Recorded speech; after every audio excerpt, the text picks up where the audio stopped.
प्रिय विद्यार्थी मित्रांनो, युनिक कोचिंग क्लासेस या युट्यूब चॅनलमध्ये आपले स्वागत आहे। आज आपण प्रॅक्टिस सेट 4.2 मधील प्रश्न 6 हा पाहणार आहोत। प्रश्न 6 शिकण्यापूर्वी GSTIN हा नंबर कोणता असतो, नेमकी ही संकल्पना काय आहे हे माहिती करून घेणं अतिशय महत्त्वाचं आहे। तर GSTIN, तर मित्रांनो GST म्हणजे काय, goods and service tax, I म्हणजे काय, आयडेंटिफिकेशन, आणि एन म्हणजे काय, नंबर।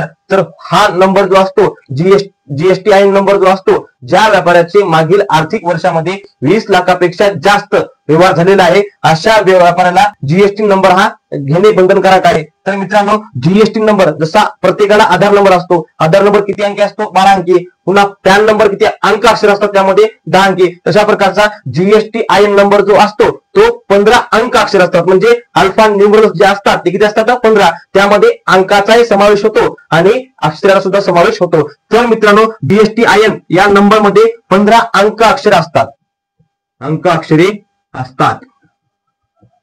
या GSTIN नंबरची सुरुवात जी आहे ते 27 पासून होते। 27 हा महाराष्ट्र राज्याचा कोड नंबर आहे। महाराष्ट्रातल्या प्रत्येक गाडीचा नंबर काय असतो, MS पासून सुरुवात होते।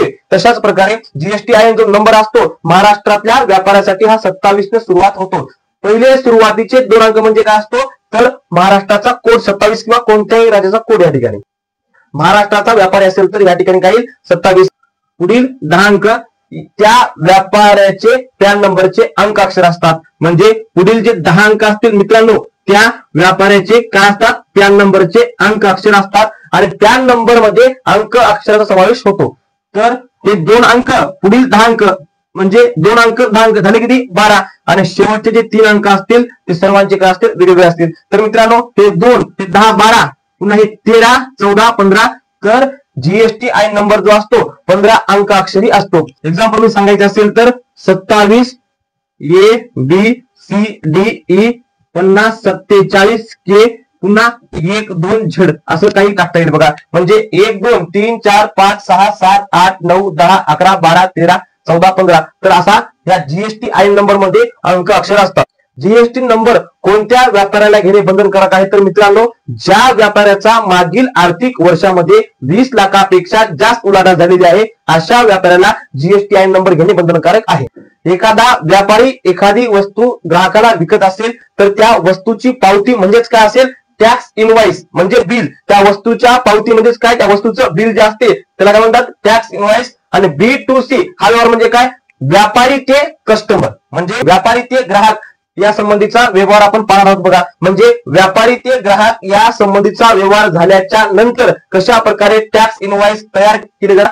बी म्हणजे काय, व्यापारी बिझनेसमॅन, म्हणजे काय करायचं, बिझनेसमॅन जो असतो त्याच्याकडे GSTIN नंबर असतो आणि फक्त त्याचीच माहिती टाकायचं, कस्टमर विषयी काही माहिती टाकायचं नाही, कारण कस्टमर कडे GSTIN नंबर नसतो। ज्याच्याकडे GSTIN नंबर असतो फक्त त्याचीच माहिती वर लिहायचं आहे। तर मित्रांनो वस्तू कोण कोण देत आहे बघा, ते ग्राहक, व्यापारी हा ग्राहकाला वस्तू विकत आहे तर फक्त व्यापाऱ्याविषयी माहिती लिहायचं आहे। तर व्यापारी काय करते, वस्तू सप्लाय करते, त्याला काय म्हणायचं, सप्लाय। तर मित्रांनो या प्रश्नामध्ये वस्तू दिलेल्या आहेत कोणत्या बघा, तर मोबाईल बॅटरी, पुन्हा काय म्हणते, हेडफोन, म्हणजे हे मोबाईल बॅटरी आणि हेडफोन कोणत्या दुकानात मिळते बघा, ठिकाणी तरी मोबाईल शॉपिंग किंवा सेंटरवर मिळते।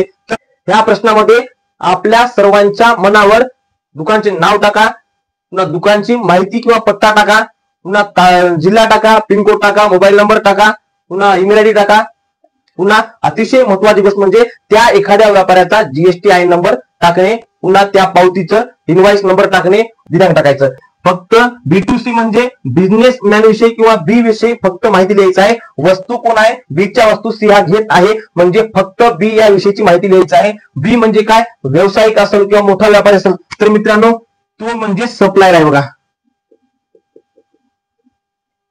मोबाईल बॅटरी आणि हेडफोन हे ज्या वस्तू आहेत ते कोणत्या ठिकाणी मिळतात, तर कोणत्याही मोबाईल सेंटरवर या ठिकाणी वस्तू मिळतात, त्यामुळे आपल्या मनावर ह्या ठिकाणी कोणत्याही दुकानाचं नाव टाकायचं आहे। सप्लायर जे आहे तो कोणता आहे, एखादा मोबाईल सेंटर असेल तर रिहान मोबाईल सेंटर।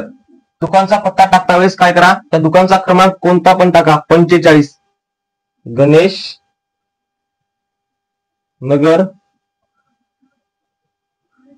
नांदेड, जिल्हा ईस्ट नांदेड 431606, आणि हे जे दुकान जे आहे तर कोणत्या राज्यामध्ये टाकणे आवश्यक आहे, तर हे दुकान जे आहे तर महाराष्ट्र राज्यामध्ये। असा मोबाईल नंबर टाकायचा आहे विहान 123@gmail.com. तर मित्रांनो ही जी सर्व माहिती जी आहे ते त्या जे मोबाईल दुकानदार जे आहेत त्या मोबाईल दुकानदाराची पूर्ण माहिती घेतलेली आहे. ज्या व्यापाराचा मागील आर्थिक वर्षामध्ये 20 लाखापेक्षा जास्त उलाढाल झालेली असते किंवा व्यापार झालेला असेल अशा व्यापाऱ्याला जीएसटी आय नंबर असतो आणि जीएसटी आय नंबर हा जो आहे त्या टॅक्स इनवॉइसवर टाकणे अतिशय महत्वाचे आहे. तर जीएसटी आय नंबर, तर मित्रांनो आपण ह्या प्रश्नाच्या सुरुवातीला पाहिलेले आहे जीएसटी आय नंबर हा किती अंकाक्षरी असतो तर 15 अंकाक्षरी. त्यामधले पहिले 2 अंक म्हणजे राज्याचा कोड, तर महाराष्ट्र राज्याचा कोड काय आहे 27 आहे आणि पुढील 10 अंक म्हणजे त्या व्यापाऱ्याचा पॅन कार्डचा नंबर असतो. म्हणजे पॅन कार्डचा नंबर काहीतरी या ठिकाणी ABCD E 50 47 पुन्हा K पुढील 3 अंक काहीतरी टाकून द्यायचे. बघा जीएसटी आय नंबर किती अंकाक्षर असतो 15 अंकाक्षर असतो. मोजा या ठिकाणी 15 अंकाक्षर आहेत का 1 2 3 4 5 6 7 8 9 10 11 12 13 14 15. तर जीएसटी आय नंबर 15 अंकी झालेला आहे. तर ह्या ठिकाणी 2 गोष्टी महत्वाच्या आहेत. बघा कोणत्या 2 गोष्टी मेन्शन करायच्या, तर हे जे बिल बुक आहे किंवा ही जी पावती आहे किंवा टॅक्स इनवॉइस जे आहे त्या टॅक्स इनवॉइसला काय असतो नंबर असतो. म्हणजे हे कितव्या नंबरची पावती आहे इनवॉइस नंबर. तर जीएसटी द्यायचा. तर या ठिकाणी काय करायचं पावतीचा क्रमांक कोणी 500 टाका कोणी 100 टाका 200 टाका आपापल्या मनाने टाकायचा आहे. तर मी या ठिकाणी 300 टाकलेले आहे म्हणजे 300 क्रमांकाची पावती आहे. पुन्हा डेट टाकणं अतिशय महत्वाचं आहे. तर हा व्यवहार नेमकं कोणत्या दिवशी झालेला आहे, तर डेट जे आहे ते 17 जुलै 2025. तर मित्रांनो डेट ही कोणतीही टाकू शकता काही अडचण नाही. तर सर्वात महत्वाची गोष्ट म्हणजे हा बॉक्स तयार करणं महत्वाचं आहे. आणि हा बॉक्स तयार करताना हा जो सिक्वेन्स आहे हा सिक्वेन्स प्रत्येक विद्यार्थ्याने येणं महत्वाचं आहे. सिक्वेन्स मध्ये कोणताही बदल करायचा नाही. जो 1 नंबरचा सिक्वेन्स आहे 1 2 3 4 म्हणजे हा सिक्वेन्स बदलायचा नाही. तर सुरुवातीला काय असते बघा सिरियल नंबर असते HSN कोड आठवण ठेवायचे मित्रांनो HSN कोड. पुन्हा नेम ऑफ प्रोडक्ट म्हणजे काय असते वस्तूचे नाव असते. पुन्हा एका वस्तूचा रेट ऑफ वन पीस. पुन्हा अशा वस्तू किती घेतली आहेत बघा म्हणजे काय असते क्वांटिटी. अशा वस्तू व्हॅल्यू टॅक्सेबल व्हॅल्यू. त्यानंतर काय असते जीएसटीचे किती प्रकार 2 प्रकार, एक सीजीएसटी एक एचजीएसटी. सीजीएसटीचा वेगळा कॉलम करायचा एचजीएसटीचा वेगळा कॉलम करायचा आहे. सीजीएसटी काय करायचं मित्रांनो वेगळा कॉलम करायचा आहे. तर सीजीएसटीचा काय लिहायचं या ठिकाणी सुरुवातीला रेट म्हणजे काय असतो दर असतो आणि पुढे काय लिहायचं टॅक्स. तसं जीएसटीचा सुद्धा कॉलम करायचा आहे. एक काय असतो रेट पुन्हा टॅक्स. तर शेवटचा कॉलम म्हणजे काय लिहायचं टोटल. तर मित्रांनो या ठिकाणी सिरियल बदलू द्यायचं नाही. तर सिरियल मध्ये काय येते बघा serial number HSN code name of product येते rate of 1 piece quantity taxable value. पुन्हा सीजीएसटी 2 भाग करायचे. पहिला भाग म्हणजे रेट पुन्हा टॅक्स पुन्हा एचजीएसटी काय करायचे 2 भाग पहिला रेट दुसरा टॅक्स शेवटी करायचं टोटल. तर 1 नंबरची वस्तू कोणती आपली मोबाईल बॅटरी. त्या मोबाईल बॅटरीचा काय म्हणलेलं आहे HSN कोड. तर पुढे बघा या ठिकाणी HSN कोड किती आहे 8507. तर इथे या ठिकाणी टाकून द्या 8507. नेम ऑफ प्रोडक्ट म्हणजे काय त्या वस्तूचं नाव नेमकं आपण कोणती वस्तू घेत आहोत तर मोबाईल बॅटरी या ठिकाणी लिहायचं मोबाईल बॅटरी ही घेणार आहोत ती आपली पहिली वस्तू. पुन्हा एका बॅटरीची किंमत रेट ऑफ मोबाईल बॅटरी किती आहे एक बॅटरी 200 रुपयाला. तर या ठिकाणी टाकायचं रेट ऑफ 1 पीस म्हणजे एका बॅटरीची किंमत किती आहे 200 रुपये. अशा किती बॅटरी क्वांटिटी म्हणजे काय नग म्हणजे काय नेमकं किती वस्तू घेतलेल्या आहेत. तर किती वस्तू घेतल्या बघा या ठिकाणी मोबाईल बॅटरी ही किती घेतली आहे 1 पीस म्हणजे काय फक्त एकच मोबाईल बॅटरी घेतलेली आहे. तर काय टाकायच्या ठिकाणी 1. जर 2 पीस घेतले असता काय द्यायच्या ठिकाणी 2. 5 पीस घेतले असता काय द्यायच्या ठिकाणी 5. तर एका बॅटरीची किंमत किती आहे 200. अशा बॅटरी किती घेतल्या 1.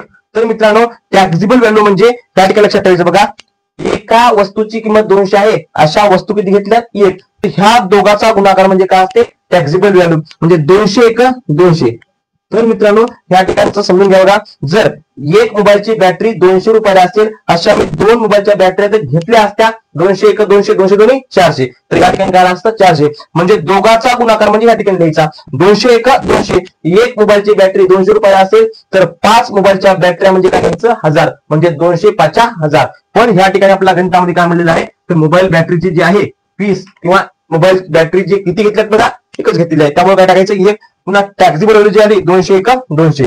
तर मित्रांनो सीजीएसटी आपल्याला दिलेले काय बघा, जीएसटी. तर जीएसटी दिलेला आहे, डायरेक्ट जीएसटी लावायचं नाही, तर या जीएसटी चे दोन भाग करायचं, सीजीएसटी पुन्हा एसजीएसटी. तर ह्या कॉलम मध्ये काय द्यायचं, जीएसटी किती आहे 12%. मग 12% असेल, रेट ऑफ जीएसटी किती आहे 12%, तर 12% अर्धा काय असते 6%. तर सीजीएसटी म्हणजे केंद्र सरकारचा जो कर आहे त्या ठिकाणी द्यायचं 6%. तर त्या 200 रुपयावर 6% काढायचं, पुन्हा जी किंमत येईल ती या ठिकाणी द्यायचं. म्हणजे 200 रुपयावर जर 6% काढत असेल मित्रांनो, जरा 100 1 100, 100 दोन्ही 200, 6 दोन्ही 12. तर मित्रांनो 200 रुपयाचे 6% म्हणजे 100 रुपयाला 6 रुपये, तर 200 रुपयाला काय असतील 12 रुपये. 100 एका 100 रुपयाला 6 रुपये, तर 200 रुपयाला काय असतील दुसरे 6 म्हणजे 12 रुपये. सो 12 मित्रांनो तेवढा सीजीएसटी टॅक्स असतो, प्लस काय असतो एसजीएसटी. तर रेट ऑफ एसजीएसटी काय द्यायचं, पुन्हा 6% द्यायचं आहे, आणि 200 रुपयाचे 6% जर काढले असता काढलेला आहे 12. तर कोणतीही वस्तू ग्राहकाला किती रुपयाला मिळेल असं जर प्रश्न असेल बघा, तर त्या वस्तूची मूळ किंमत आणि त्यावर जो आपण टॅक्स भरलेला आहे, म्हणजे कोणती त्या वस्तूची मूळ किंमत म्हणजे किती आलेली आहे 200 आलेली आहे, त्यावर केंद्र सरकारचा टॅक्स किती आहे 12 रुपये, त्यावर राज्य सरकारचा टॅक्स किती आहे 12 रुपये. म्हणजे वस्तूची मूळ किंमत, त्यावर केंद्र सरकारचा टॅक्स, पुन्हा राज्य सरकारचा टॅक्स, या 3 संख्येची काय करायची बेरीज करायची आहे. म्हणजे 200 12 12 काय होते 24. तर ही जी वस्तू जी आहे मित्रांनो ग्राहकाला 224 रुपयाला मिळेल. तर मित्रांनो दुसरी वस्तू काय आहे, तर हेडफोन दुसरी वस्तू आहे बघा. तर या ठिकाणी टाकायचं वस्तू जी आहे, वस्तूचा क्रमांक किती आहे दुसरा आहे बघा. वस्तू जे हेडफोन जे आहे, दुसरी वस्तू जे हेडफोन आहे त्याचा एचएसएन कोड किती आहे, तर 8518. ह्या कोड मध्ये एचएसएन कोड मध्ये काय द्यायचंय 8518. पुन्हा नेम ऑफ प्रोडक्ट म्हणजे काय, त्या वस्तूचे नाव, वस्तू कोणती घेत आहोत आपण headphone. Rate of one piece म्हणजे एका वस्तूची हेडफोनची किंमत, एका हेडफोनची किंमत म्हणजे 750 रुपये. तर ह्या ठिकाणी टाकायचं 750 रुपये. पुढे काय म्हणते क्वांटिटी म्हणजे असे हेडफोन किती घेतले आहेत, म्हणजे हेडफोनची संख्या. हेडफोन किती घेतले आहेत, तर 1 पीस म्हणजे एकच हेडफोन घेतलेले आहे. तर मित्रांनो एका हेडफोनची किंमत 750 रुपये आहे, असे हेडफोन घेतलेले एक बघा, म्हणजे एकाची किंमत 750. अशा प्रकारचं एकच हेडफोन जर घेतला असेल तर या दोघाचा गुणाकार म्हणजे काय असते टॅक्सेबल व्हॅल्यू. 750 1 750. जीएसटी सीजीएसटी आणि एसजीएसटी असे वेगळे दोन भाग करायचे. मित्रांनो आपला दिल्ली कोणता बघा, रेट ऑफ जीएसटी. जीएसटी 18% लिहायचं, नाही तर काय लिहायचं सीजीएसटी. जर जीएसटी 18% असेल तर सीजीएसटी काय असेल 18च्या अर्ध म्हणजे 9%. या ठिकाणी सीजीएसटीच्या कॉलम मध्ये, रेटच्या कॉलम मध्ये काय घ्यायचं आहे 9%. तर मित्रांनो त्या 750 रुपयाचे काय घ्यायचं आहे 9% घ्यायचं आहे. तर 750 रुपयाचे 9% काढायचे असेल तर अशा प्रकारची मांडणी करायची, म्हणजे 750 गुणिले 9 भागिले 100. तर हा शून्य कटलेला आहे, हा शून्य कटलेला आहे. जर पूर्ण भाग जात नसेल, म्हणजे 10 ने पूर्ण कुठेही भाग जाणार नाही बघा, तर वरच्या संख्येचा पहिला गुणाकार 9चा गुणाकार 5 पर्यंत. 9 5 45, हातचे किती आलेले आहे 4, 9 17 63, 4 किती आलेले आहे 67, भागिले किती आहे शिल्लक आहे 10. तर मित्रांनो 675 ला 10 जर भागला असता तर उत्तर काय बघा, ठिकाणी वरची संख्या जशाच तशी लिहायचं आहे, आणि 10 म्हणजे 1च्या पुढे शून्य किती आहे एकच शून्य असेल तर उजवीकडून डावीकडे काय करायचं एक अंक सोडून डॉट द्यायचा आहे. 67.5 हे शेवटचं उत्तर आलेलं आहे मित्रांनो. हे 67.5 उत्तर या ठिकाणी टाकायचं, लिहायचं बघा. 67.5 हे उत्तर या ठिकाणी लिहायचं आहे. जेवढी सीजीएसटीचा रेट असेल तेवढाच काय असेल एसजीएसटीचा रेट लिहायचं मित्रांनो. जर जीएसटी 18% असेल तर एसजीएसटी काय असेल 9%. आणि 750 रुपयाचे 9% जेव्हा काढले बघा, 750 चे 9% जेव्हा काढले, उत्तर किती मिळाले बघा ठिकाणी 67.5. म्हणजे त्या वस्तूची मूळ किंमत, पुन्हा जो केंद्र सरकारला भरायचा टॅक्स, पुन्हा राज्य सरकारला भरायचा टॅक्स, या सर्वांची काय करायचं बेरीज करायचं, शेवटी द्यायचं मित्रांनो. 750 त्या वस्तूची मूळ किंमत. कोणत्याही ठिकाणी डॉट नाही, डॉट काय घ्यायचं शेवटी घ्यायचं. पुन्हा हे जे डॉट आहे बघा 67.5 आहे बघा, त्या डॉटच्या खाली डॉट लिहायचं, पुढे 5 लिहायचं, या ठिकाणी काय लिहायचं 67 लिहायचं. पुन्हा किती आहे डॉटच्या खाली डॉट, पुन्हा 5 या ठिकाणी 67 लिहायचं बघा. सर्वांची काय करायचं बेरीज, 5 आणि 5 10, किती आलेला 1, डॉटला डॉट 7 आणि 7 काय होते 14 आणि काय 15, हातच्याने 1, 5 आणि 1 6, पुन्हा वरचे 6 हे 6 12, 12 6 18, हातच्याने 1 आलेला आहे, 1 आणि 7 काय होते 8. तर मित्रांनो 1 आणि 7 किती झाले 8 बघा. तर 885.0 पॉईंटच्या पुढच्या झिरोला महत्व नसते, म्हणजे किंमत किती आलेली आहे बघा 885 रुपये ही किंमत आलेली आहे. तर मित्रांनो शेवटी ह्या ठिकाणी लिहायचं बघा टोटल. तर टोटल काय करायचं, ह्या शेवटी टोटलची काय करायचं मित्रांनो बेरीज बघा. तर बेरीज करायचं असेल तर 4 आणि 5 9 लिहायचं, पुन्हा 2 आणि 8 10 ला 0 ह्याच्या किती आले 1, 2 आणि 8 10 निकाल होते 11.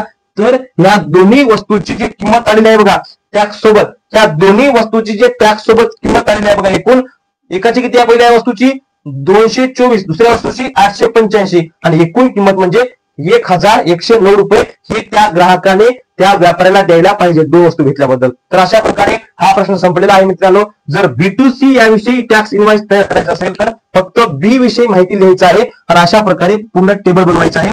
तर हा टेबल मध्ये अतिशय महत्वाची गोष्ट म्हणजे काय, पहिल्यांदा काय लिहायचं सप्लायर लिहायचं आहे आणि सप्लायर विषयी काय लिहायचं माहिती. वस्तू बघायचं, वस्तू नेमकं कोणत्या प्रकारच्या बघा, म्हणजे काय असतील, जर स्टेशनरी म्हणजे कोणती, पुस्तकाविषयी माहिती असेल, वहीविषयी माहिती असेल, कंपोस्ट माहिती असेल तर काय लिहायचं विहान बुक स्टॉल. तर मित्रांनो या ठिकाणी काय करा, वस्तू कोणतीही देत असेल तर काय करा प्रत्येकाने विहान जनरल स्टोअर टाका, म्हणजे प्रत्येक वस्तू काय मिळते जनरल स्टोअर मिळणार आहे बघा. तर सर्वांनी काय टाकायचं विहान तुमच्या मनावर लागलो, पुढे जनरल स्टोअर काय घ्यायचं जनरल स्टोअर, कारण प्रत्येक वस्तू जनरल स्टोअर मिळते. पुन्हा त्या जनरल स्टोअरची काय घ्यायचं माहिती, त्या माहितीमध्ये काय घ्यायचं सर्वात महत्वाचं म्हणजे जिल्हा यायला पाहिजे, पिनकोड यायला पाहिजे, पुन्हा राज्य कोणतं यायला पाहिजे, मोबाईल नंबर आणि ईमेल ऍड्रेस हे यायला पाहिजे. पुन्हा इनवॉइस नंबर, म्हणजे इनवॉइस नंबर म्हणजे काय असतो त्या पावतीचा क्रमांक असतो. आणि सर्वात IMP म्हणजे काय असतो GSTIN नंबर, त्या एखाद्या व्यापाऱ्याचा GSTIN नंबर येणं अतिशय महत्वाचे आहे. GSTIN नंबर जो असतो तो 15 अंकाक्षरी असतो आणि 15 अंकाक्षरी म्हणजे सुरुवातीचे 2 अंक काय करायचं राज्याचा कोड घ्यायचं, पुन्हा पुढचे जे 10 अंक असतील तो जो व्यापारी असेल त्या व्यापाऱ्याचा पॅन क्रमांक असेल आणि शेवटचे 3 अंक काहीतरी टाकून द्यायचे बघा. पुन्हा डेट लिहिल्यानंतर हा टेबल म्हणजे अतिशय महत्वाचा टेबल आणि टेबलचा सिक्वेन्स माहिती असायला पाहिजे. पहिला दिला सिरियल नंबर, पुन्हा HSN code, name of product, rate of one piece, quantity, taxable value, CGST चे 2 भाग रेट टॅक्स, पुन्हा एक्झिस्टिंग 2 भाग रेट टॅक्स, पुन्हा टोटल मध्ये काय घ्यायचं एकूण. तर मित्रांनो क्वांटिटी म्हणजे नेमकं वस्तू किती घेतलेल्या आहात बघा, रेट ऑफ वन पीस म्हणजे काय एका वस्तूची किंमत, नेम ऑफ प्रोडक्ट म्हणजे काय ती वस्तू कोणती घेतल्या बघा, आणि HSN कोड हे काय आपल्याला प्रश्नात दिलेला असतो. टॅक्सेबल व्हॅल्यू म्हणजे काय करपात्र किंमत, ज्या किमतीवर आपल्याला कर लावायचा आहे किंवा वस्तूची मूळ किंमत. पुन्हा CGST म्हणजे काय असतो त्या वस्तूचा रेट आणि टॅक्स लिहायचं. पुन्हा HST म्हणजे काय रेट आणि टॅक्स म्हणजे काय केंद्र सरकारचा कर आणि राज्य सरकारचा कर. तर अशा प्रकारे आपला हा प्रश्न संपलेला आहे. तर मित्रांनो हा प्रश्न बोर्डच्या एक्झाम मध्ये 3 मार्काला येऊ शकतो बघा, त्यामुळे हा प्रश्न समजून घेऊन अभ्यास करावा.